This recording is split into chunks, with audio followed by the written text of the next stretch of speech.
Next CM ఎవరు అవుతారు? CM Chandrababu Naidu గారు అవుతారు అనుకుంటున్నాను. చంద్రబాబు నాయుడు గారు అధికారంలోకి వస్తే మరి ఉద్యోగ అవకాశాలు ఏ విధంగా ఉంటాయి అనుకుంటున్నారు? ఉద్యోగ అవకాశాల గురించి ప్రెడిక్ట్ చేయలేము. Depends on economics. సో ఇప్పుడు ఐటీ రంగం, ఐటీ సెక్టర్ ఏమైనా డెవలప్ అయ్యే ఛాన్స్ ఉందా మరి చంద్రబాబు వస్తే? డెవలప్మెంట్ ఎస్ డెఫినెట్లీ రిసోర్సెస్ అయితే ఉన్నాయి ఏపీలో. ఇన్ఫ్రాస్ట్రక్చర్ డెవలప్ అయితే కంపెనీస్ ఆటోమేటిక్గా వస్తాయి. అక్కడ మనం తక్కువ బడ్జెట్లో ఆఫీసెస్ అక్వైర్ చేసుకోవచ్చు. పీపుల్ కూడా ఉన్నారు, educated people. Maybe chances are there. ప్రస్తుతం ఉన్న జగన్ పరిపాలన ఎలా అనిపిస్తుంది మరి మీకు? చెప్పుకోదగ్గగా ఏం లేదు, నాట్ బ్యాడ్. కానీ ఐటీ అనుకున్న విధంగా పర్ఫామ్ చేయలేదు. ఓకే, అంటే ఇప్పుడు ఎలక్షన్స్ రాబోతున్నాయి అని చెప్పేసి ఎమ్మెల్యే క్యాండిడేట్స్ని చేంజ్ చేయడం జరిగింది. మరి అలా చేంజ్ చేయడం వల్ల పార్టీ ఏమైనా ముందుకు వచ్చే ఛాన్స్ ఉందా? అవి జస్ట్ పొలిటికల్ టెక్నిక్స్ అండి. దానివల్ల ఏం యూజ్ ఉండదు, జస్ట్ షఫుల్ చేస్తారు అంతే.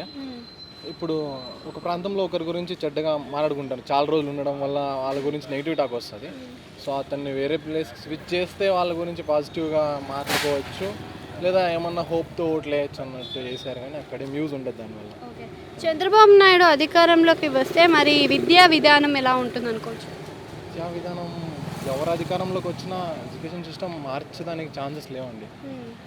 మేబీ ఎప్పుడున్నట్టు నేను చదివినప్పటి నుంచి అవి అట్లనే ఉన్నాయి. ఏం పెద్దగా మార్పు అయితే లేదు. పిల్లలే మారాలి, సెల్ఫ్ స్టడీ అంతే. యువగలం పాదయాత్ర ప్రజల్లో ఏ మేరకు ప్రభావితం చేస్తుంది అనుకోవచ్చు? పాదయాత్ర ఏముందండి, గొప్పగా ఉన్న వాళ్ళు ఎవరు పాదయాత్ర చేసినా అందరు పాల్గొంటారు. దానివల్ల పెద్ద యూజ్ ఏం లేదు. జస్ట్ జనాల్లో మేము ఉన్నామని చెప్పి పాదయాత్రలు చేస్తారు అంతే, నాకు తెలుసు. ఓకే, అంటే ఇప్పుడు పొత్తులో వస్తున్నారు కదా చంద్రబాబు నాయుడు అని జనసేన. సో అలా వస్తే పవన్ కళ్యాణ్ గారికి ఏ పదవి ఇచ్చే అవకాశం ఉంటుంది? దీని గురించి అంటే పొత్తులో వస్తున్నారు కదా జనసేన టీడీపీ. సో అలా పొత్తులో వస్తే పవన్ కళ్యాణ్ గారికి ఏదైనా పదవి ఇచ్చే అవకాశం ఉందా? అతను ఉన్న ప్లేస్లో గెలిస్తే ఖచ్చితంగా ఇస్తారు. లేదంటే ఇది చెప్పలేమండి, ప్రిడిక్ట్ చేయలేము. వాళ్ళు ఏమనుకుంటున్నారు. ఓకే, ఇలా చూసుకున్నట్టయితే ఇప్పుడు మరి వై నాట్ 175 అంటున్నాడు జగన్. మరి 175కి 175 సీట్స్ వచ్చే అవకాశం ఉందా? అది ఛాన్స్ లేదండి. ఎలా వస్తుంది, కుదరదు. ఒక్కసారి